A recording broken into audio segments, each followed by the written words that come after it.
whenever you're ready, Julie. Right. Shine on. I'm in this world, I don't know why. As all my life I prayed to die. The misery, the hope, my life, my dreams, they took from me in huge extremes. The shit I've had, the shit I've caused, it ain't nobody's fault but yours. My mama's hope and love for me was never enough, as you can see. For all my life and all my needs, the heroin seems just to exceed. So please God, all I ask is give me a chance to change the past. I can't get going just like this, it's only death that seems like bliss. The phone box queen is who I've become right from being an amazing mum. Bell up the dealer, knock at the door, it don't matter, I'll soon be on the floor. 2 of each straight in the pot, that's right baby, cook up the lot. Just get that hit straight in my vein and let me fly till I go insane. Breathing rapid, go up and down, the snowball queen is here in town.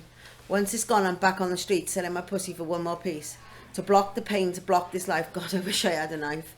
I tried to die, I tried to cry, there's nothing left, there's no more fight. So I'm just waiting for my day to come to end it all. But what about my mum? Alright?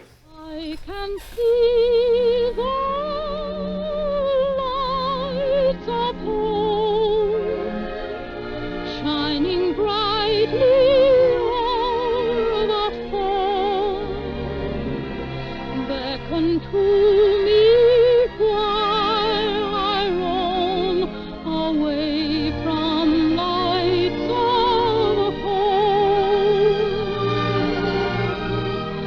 I can see somebody there, loving eyes and silver hair.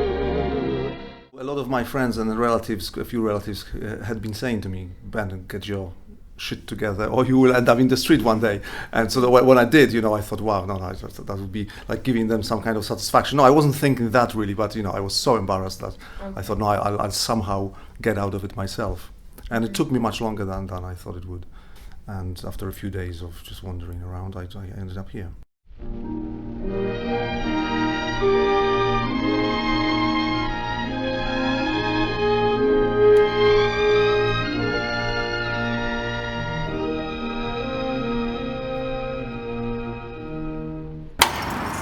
Hi, can I help you? Hi, they told me to come here around 8 o'clock.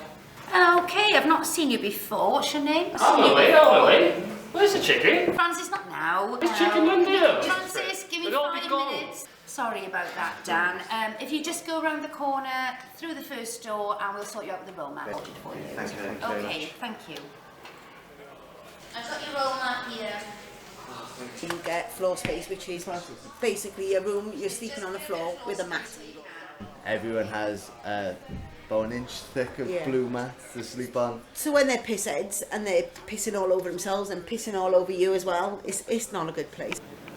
You'll work your way up in weeks, I would say, to the pod, which to me looks like, do you know, a leisure centre, right? Do you know where you changing rooms? That's what a pod is, with a bed in, that's it. Hi, both here. Because I've been homeless since, well, I was first kicked out when I was 15, but officially homeless since I was 17, and I'm 20 now. So it's been a good 3 years where I've been like here, there and everywhere around the country, and I'm still not really settled. So, but you reach a numbness at some point, like you just like trudge through it, but you do sort of give up a little bit, I think. In the hands of time for me, let me leave my memory. Once again I want. When you first come in here, you don't know anybody. There's lots of different temptations, so you can get mixed in the wrong circle. But I suppose the most important thing is how you're going to work out a plan to get out of here. Because obviously everyone has one in their head, and obviously everybody wants to get out as quickly as possible. Unfortunately, it doesn't quite work out like that. You will find lots of bureaucracy and things like that, which will get in the way.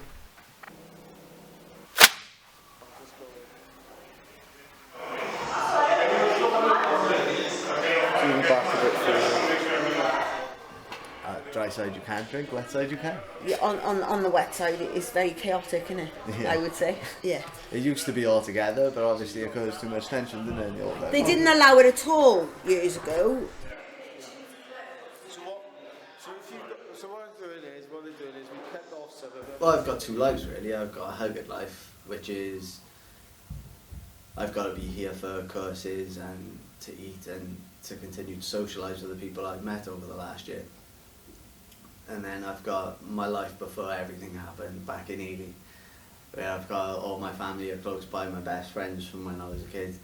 I mean, and it's trying to bridge a gap between the two and find out where you really stand. Because there was a time where I didn't want to go back to Ely. I thought, right, this is my life, this is my lot in life, and this is what I have to learn to deal with every day. Going back to Ely and pretending that I still had the same money to go out for a pint with my best mate, anything like that, I had to accept that it was gone.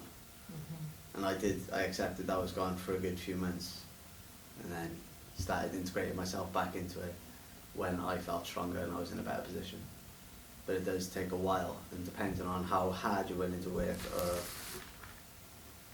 how much you don't let your standard drop, how much you don't let your pride be affected, is how long you can get back to the life you're supposed to have. There's a lot of time in your hands. You got two choices.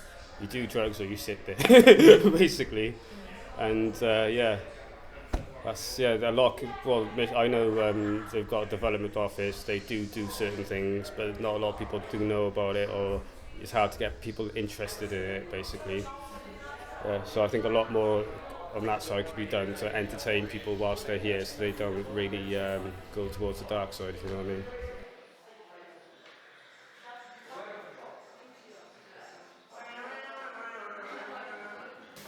Yeah, it needs works, yeah. Sharing equipment, even spoons, you're catching things like AIDS, hepatitis, all sorts of things, do you know what I mean? Hence the needle exchange. You bring your dirty pins back and you're able to get a wide range as well, it is now, isn't it? Of different pins, which they will give you. Again, obviously you have to bring them back so you can dispose of them rather than chucking them on the street like some people do. But also they help with the working girls and things like that, prostitutes and that. They give you condoms for safe sex and things like that as well.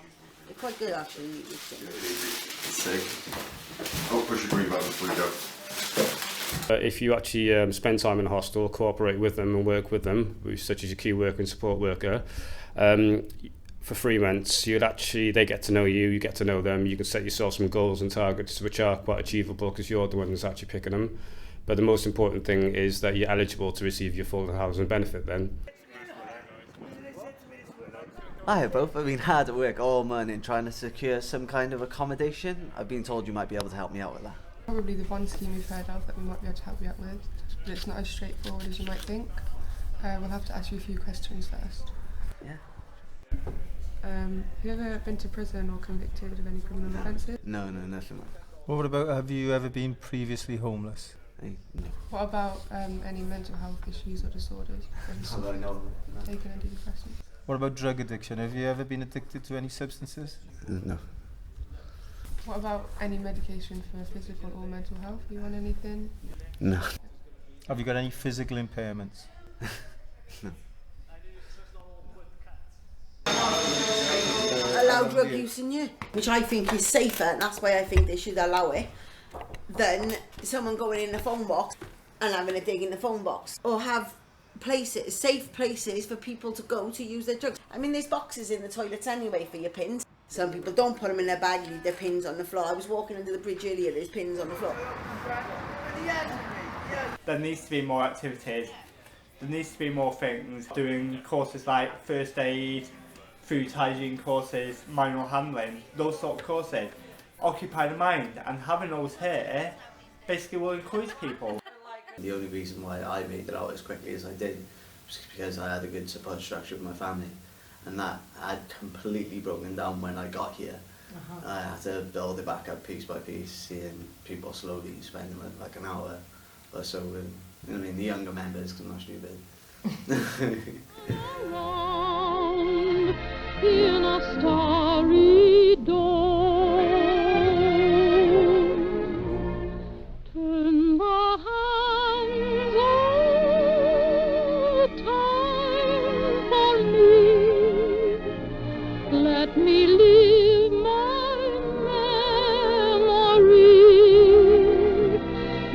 once again I long to be